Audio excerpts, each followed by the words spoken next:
It's really beautiful. Thank you. It's Um, yeah, it's kind of bringing up a little emotion. I gotta say. At Høstsabbat 2025, I had the opportunity to sit down with Mike Scheidt of Yob and have this wonderful conversation. It starts with Mike looking through the art I had done of his concert the day before, and then I draw Mike non-live while we talk about calmness and art and music and life, and I'm extremely happy to be able to share it with you guys, and I think it's worth looking at. And then it will end with the drawings from day 2 of their concerts at Høstsabbat, and a little story as well. So stay tuned for that. But unfortunately, I'm not a professional YouTuber yet. I'm getting better, but technically this whole thing is a mess. I managed to cut and paste together the video material we have, the best laid plans of mice and men, and all of that.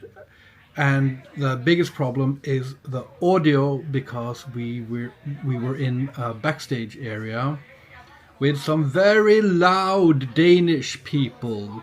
You know who you are, Katla. Love you guys.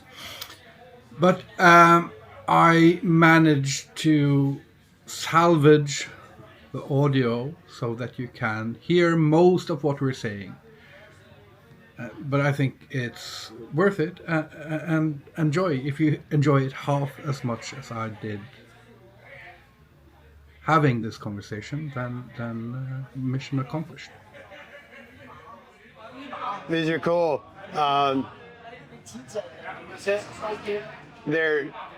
It's very high energy, but also ephemeral, meaning yeah.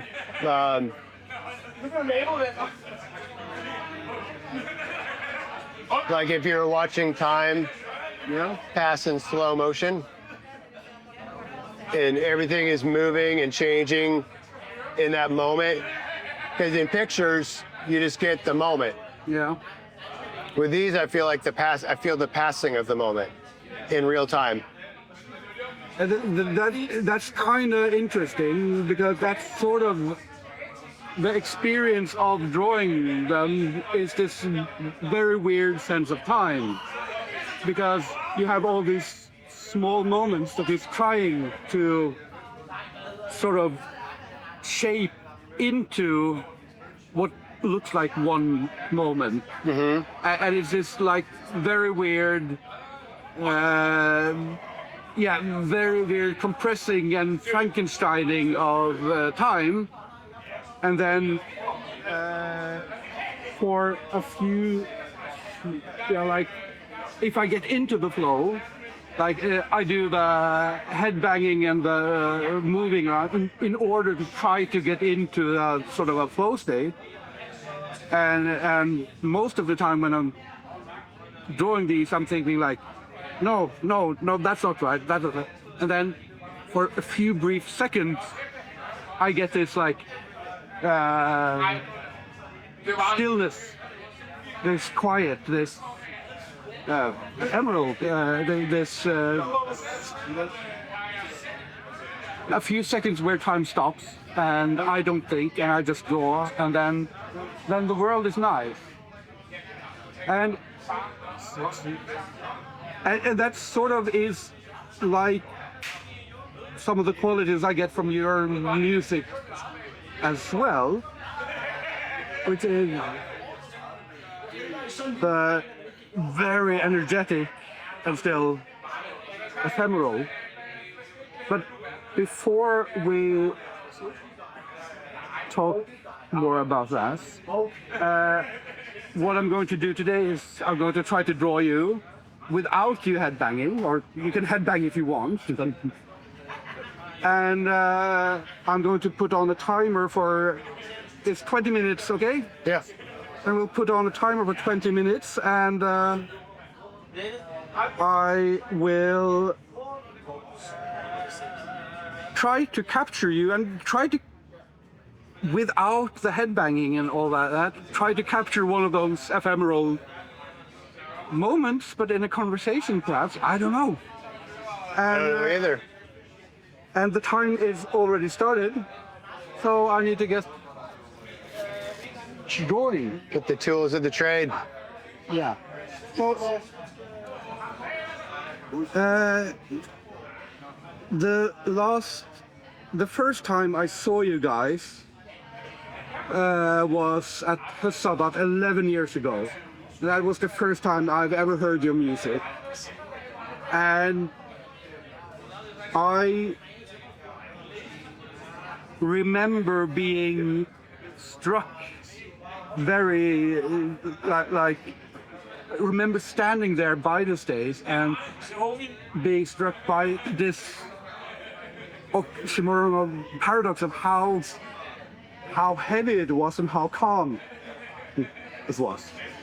Is that something you recognize in your music? The energetic and the calm at the same time? Yeah. Yeah. Do you want me to comment to that, or I'm happy to. I mean, we can take this whichever direction it goes in. So yeah. Yeah. Well, I mean, I can only speak for myself. Yep. But I am trying to develop that calm. Yeah. But it's a very noisy world, and it's a very and there's parts of me that are very noisy, internally, and so. And we're in a very noisy room, and you're sitting here in a very calm manner, which that strikes me as something that requires a degree of control. Well, I mean, at any given moment, obviously I'm not going to do this now, but just as a point of, just being in the world, I can, if I can leave, if it's an environment where it's overwhelming and I want to leave. Yeah. And if I can, I will. Yeah.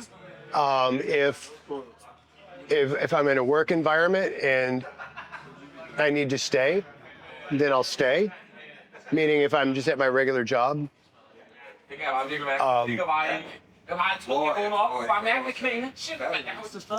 I find that I'm more calm or more peaceful when I'm allowing things to be. Yeah. I'm not trying to micromanage the world for my happiness. Because it's a failing endeavor, for one, and you become an exhausting person when you're trying to, tell people to do or not do or be or not be in a passing moment. I'm not talking about big, huge things that need change. I'm just talking about everyday life where you because of my own resistance to reality, it's like, if not dying from 1,000 cuts, it's certainly uncomfortable. And it doesn't necessarily change anything, except for I become more agitated, and I'm adding now to the noise. And so the utility of that for me is that, I don't think there's anybody that doesn't want that on some level, some calmness, some, feeling like you can handle what's in front of you. Yeah. yeah, there's also a question of authenticity.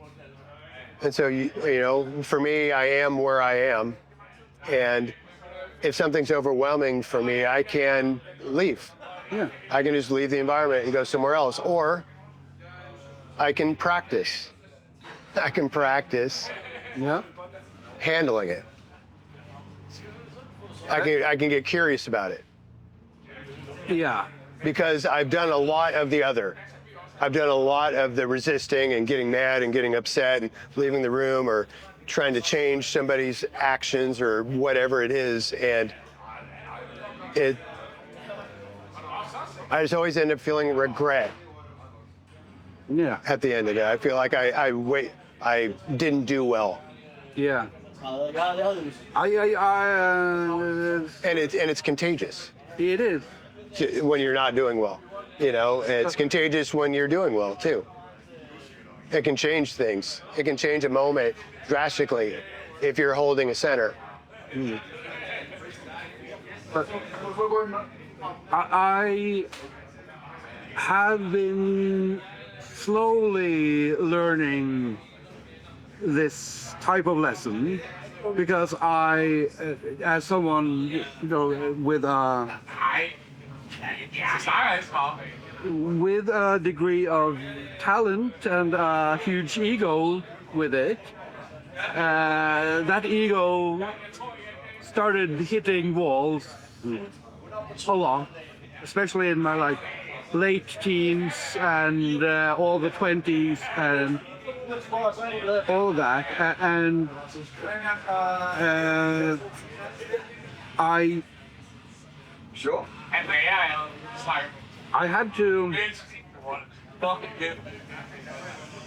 yeah, like you're saying, come to terms with the situations where you can change, where you can just where you can influence, where you can practice just leaving it as is, and especially I think the situation where you can just fuck off and leave.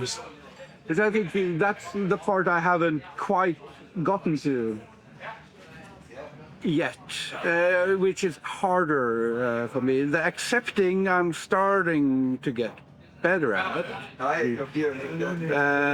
The practicing as well, but the having the clarity to remove myself, it's really hard. And all you can do is reset, right? Yeah. You know, because I lose it. Yeah. I lose my center. I've had my battles with ego have been more like I've always had a fear of being like what it looks like when somebody's prideful. Yeah. When they're filled with pride or they're filled with, you know, they're trying to fill a gap, trying to fill a hole with puffing up. Yeah. And what generally comes with that. But it was very humbling to realize that it's like, okay, well, I'm not going to be that, and I'm going to. That I'm more likely to be self-deprecating, or more likely to not believe anything that I'm told. Yeah. And the shock is that it's also big ego too. Yeah. Ironically. It's just the other side of the coin. And doing this, like, okay, so if I do this, then I'm going to avoid suffering and have happiness. Yeah. It's a wide brushstroke, suffering and happiness, but that's it. And that also does not work. Yeah. And it doesn't have freedom of movement or grace in it. And I want both of those things. But, you know, the calm, it's like, you can be in the busy, crazy environment. I think about and the calm also has to do with understanding, you know, what makes you tick. Yeah. What makes you upset. And really getting curious about the why part of it. because the unexamined part of it ends up becoming problematic over and over and over again. I think about like if there's like a 3-alarm fire and a building's in flames and you have a firefighter who's, let's say their parents died in a fire. Yeah. And so they became a fireman so that would never happen again. But they have this anger and unresolved hurt. And so when they get to the fire with all of their other people, they go running into the building to fight this fire. And in their unexamined stuff, in their anger, in their trauma acting out, they put themselves in danger, they put their entire crew in danger. And I don't care how skillful that person is, they only get to use their skills if they're not on fire. Yeah. So, if you catch on fire, you don't get to use your skills anymore. a year ago, I had a similar conversation like this with someone who has supported my art on like Patreon and these kind of places for a long time, and I was drawing him over Zoom, and he was talking and revealed that he was an ex-firefighter who was now writing instruction books and doing instruction courses for firefighters for how to handle their ego and their trauma and to be aware and to be present in the fire, in the actual... In the heat of it, so to speak. The literal heat of it, and that was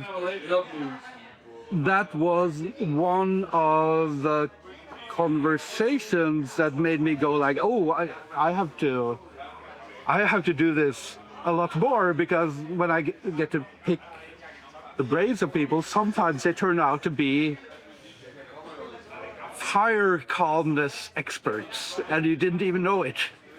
That's yeah.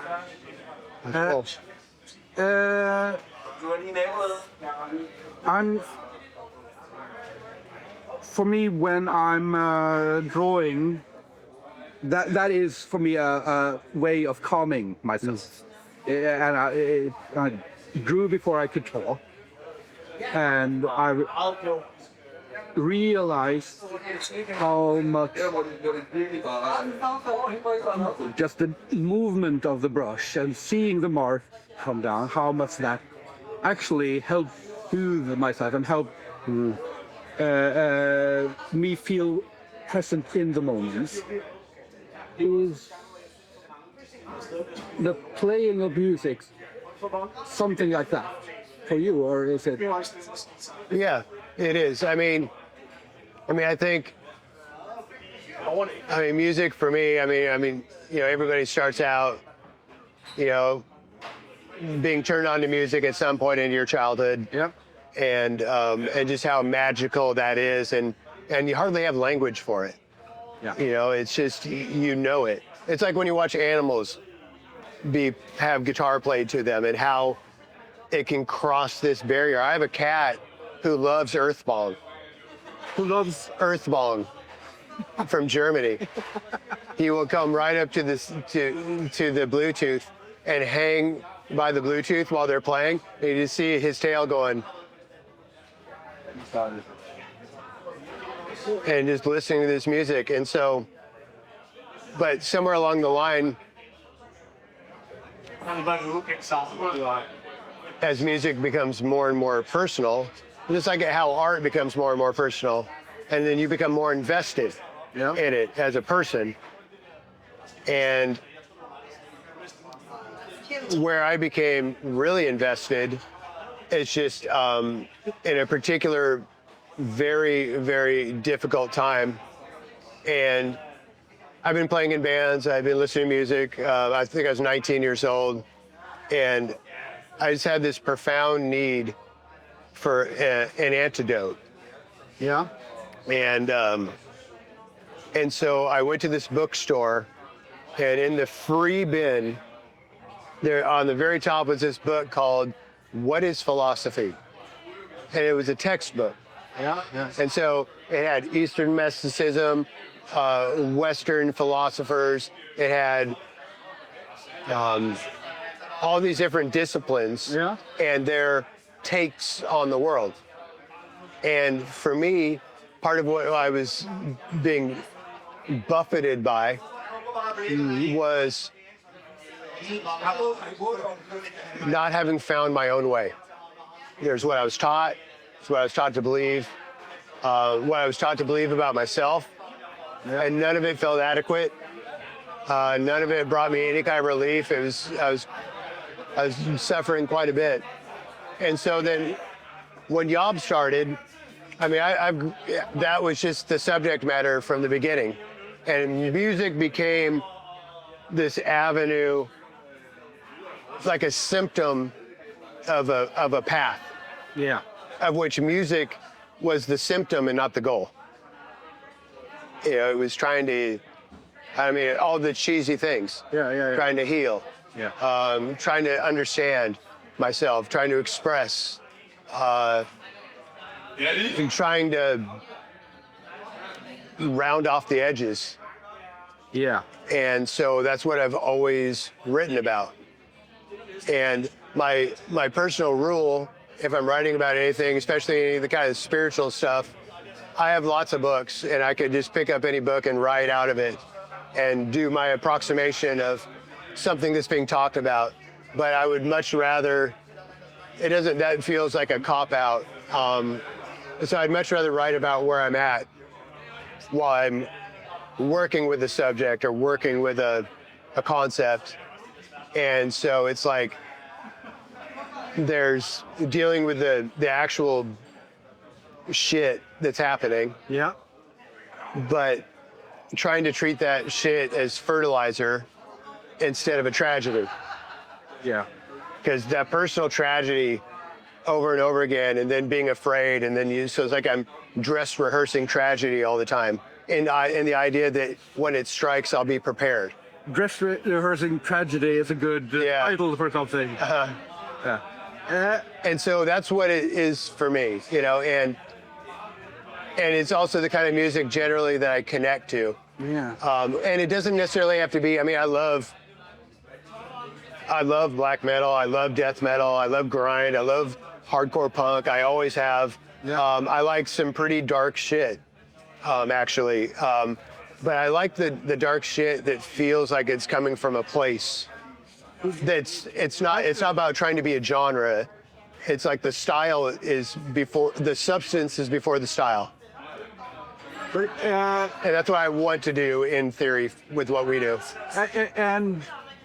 But style, in a sense, can be substance, because after your concert 11 years ago, for a couple of years, clearing the path to Ascend became like soundtrack to huge parts of my life, and to a lot of these creative projects. So I was, while doing comics and while doing art and doing all of this stuff, I had that on loop to a lot of stuff.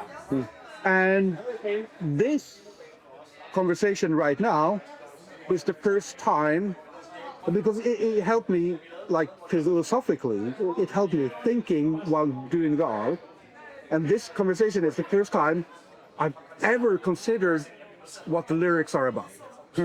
I've never heard a word of your lyrics, and I'm lyric obsessed. I mean, I love, like, all my, I can cite you 50 Hank Williams songs because they are magical in the language he used. I mean, but not a single word, or meaning of your music, of your lyrics, entered my conscious. But it still. But you gave that vibe. The style is philosophical in itself, in a sense. It's our approach within, like, instead of style, let's say genre. Let's say in a genre of music, and I find that interesting, and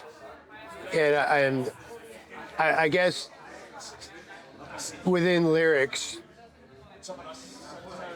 there are, I think in genre, there's kind of almost at this point like rote subjects that you sing about. But yet there's some people that are very compelling that way. And so the fact that you don't know the words, it's like when someone says, I love you.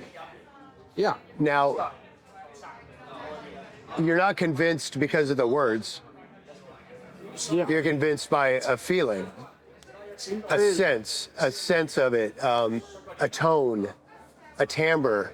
You know, when someone said, oh, I love you too, kind of thing. You know, it's like, I'm not sure if I believe that, you know, and maybe I love you isn't a very good example, but it's very juicy, right? It is, because I grew up in a very close and warm family, and good family, but also Norwegian, so we never ever said I love you, because that's not something you say here. Right. And then my wife is from Chile, so she says I love you all the time, and our kids say I love you. And I suddenly had to say I love you to my kids, and that was very strange for me. And then suddenly, gradually, I started realizing exactly what you were talking about here, and that's lovely. And but I mean, you could also tell, like, your kids could tell, even if you don't say it, yeah, you know when someone cares, when someone truly gives a shit. Yeah.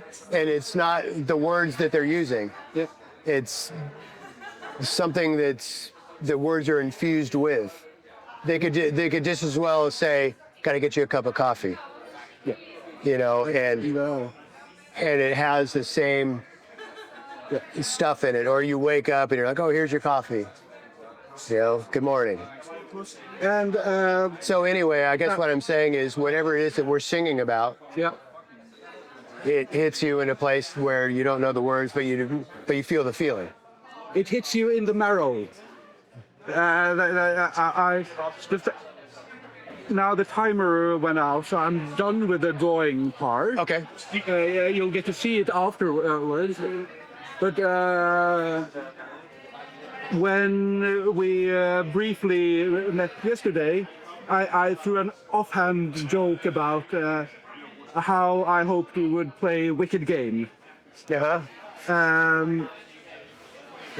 Which is, of course, the song Marrow. I just have to say that one of the... because I don't know if that's intentional from your part or no, but it's, you know, it's the same chords, it's the same kind of structure at the end of night. Yeah, especially that middle section. Yeah. It is. Yeah. And Wicked Game isn't the first song that used that either. Of course, yeah. And it is.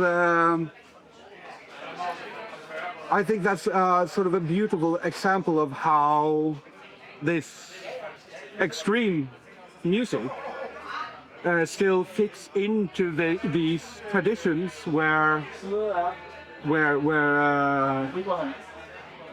it's natural to find this chord structure, to find these melodies, and it fits into this broader tradition, and sort of just to try to tie it all together now, how this is it's kind of like different ways of saying I love you. And that Sure. it is I mean, the blues scale is 5 notes. yeah.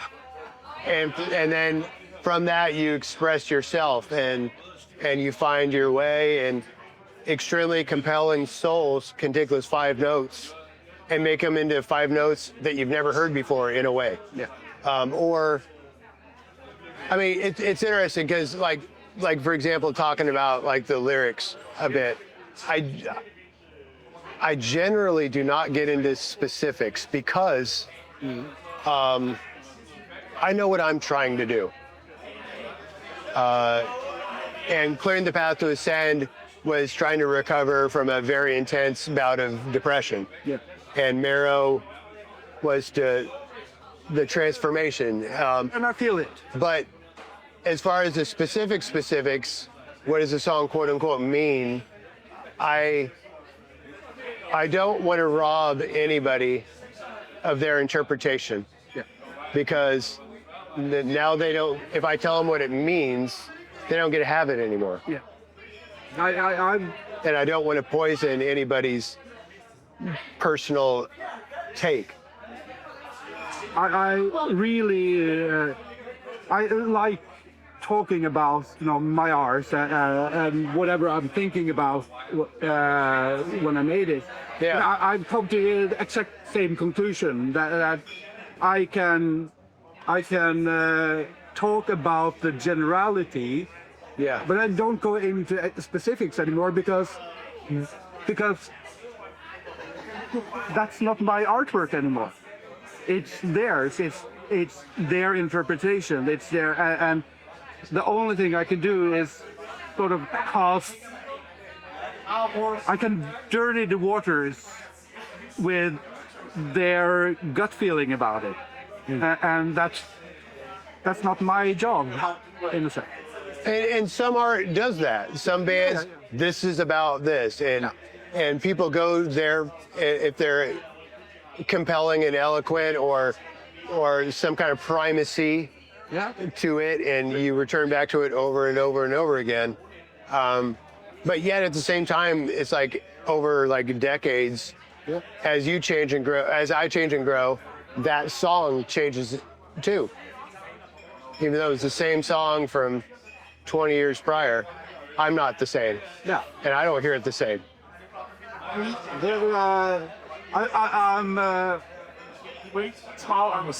Yeah. I think I just have to end this here because this I feel like I could sit here all night, and I don't want to take up all your time, and I want to go draw some other bands. But this has been a real pleasure and so interesting. And now it's time to just ruin the mood and show you the art. So, and then the reveal if you want to tear it up or not. That's the deal. I didn't make the rules. I only made the rules. Of course I won't tear it up. Of course not. Thank you. Well, it's wild.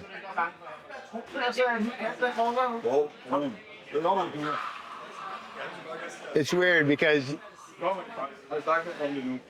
when I think about like subjective and objective experience, and like the way a person is like, for them, they're the subject, and then there's an objective world. Yeah.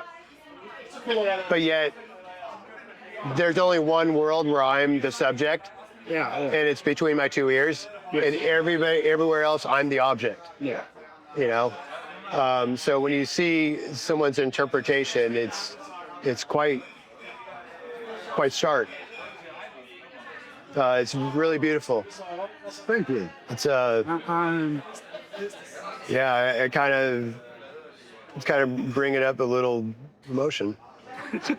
I gotta say. That's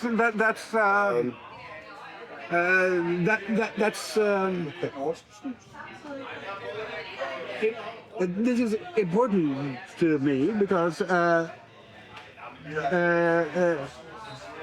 reason why I want to do these things where I draw people and talk to them is not to be an interviewer, or it is to connect with people and their emotions and stuff. And it's a weird thing when it works, and that's and beautiful. And thank you so much. And I'm so looking forward to drawing you again tonight in a few hours. And spoiler alert, we are playing Wicked Game tonight. You're playing Wicked Game. Fantastic. I might shed a tear. Oh man, well, I did not cry when Yob played Marrow, which we jokingly called Wicked Game, live at day 2 at Høstsabbat.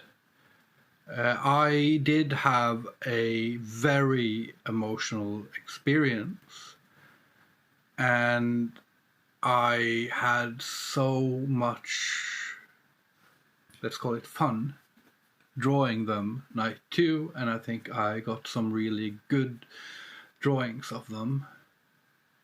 But when they started playing Marrow, I was so into the technical aspects of trying to capture, and you know, this thing happens when you put pressure on yourself, and I, at that moment, I sort of robbed myself of some of the emotional impact by doing the art. And that's one of the dangers of doing art during concerts, is that sometimes you have to focus on the art. And that's okay, because at other times at this very same concert I had the most wonderful experiences. But that's not the story I want to tell, because as I said to Mike during the conversation, this album, Clearing the Path to Ascend, had been a very important part of my life for a few years, and it had been playing on repeat constantly for a while, but I had never really heard anything of the lyrics. And I sang along to Marrow or Wicked Game with just sounds, you know, occasional words here and there, but you know, you can sing along even though you don't know the words. Then the day after, I had taken a plane back to Bergen, and I was on the city tram, the rail thingamabob, into town from the airport, and I was on my way to go straight to pro wrestling practice, because that's how I rolled. And I was so exhausted, and I sat down and for the first time listened to Marrow while reading the lyrics. And there in public, on the public transportation, tears just started rolling, because the lyrics seemed to me to be about everything we had talked about, and about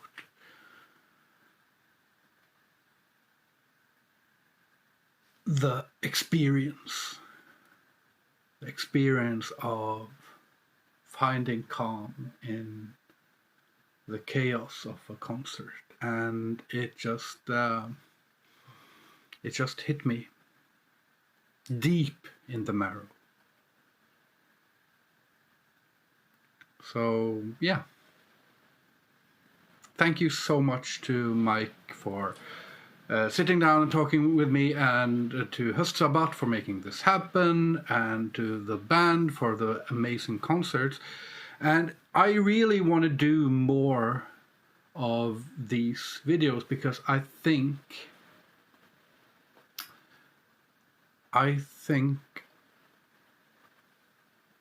there's something here that's worth sharing, and I think at its best, it's a format that can create some magic. But I have to up my game, both as an artist and as a conversationalist and as a professional YouTuber, and film it in a place and in a way that makes more sense, so that we can actually bring these conversations in the best way possible to you guys. So I hope that's something I can do in the future. I hope to sit down with Mike some time in the future and have a longer conversation in calmer settings with better technical equipment and setup, and also with a lot of other interesting people, because that's what it's all about. It's about connecting with interesting people and finding a way to share a tiny bit of the magic that happens when two creative minds connect. Thank you.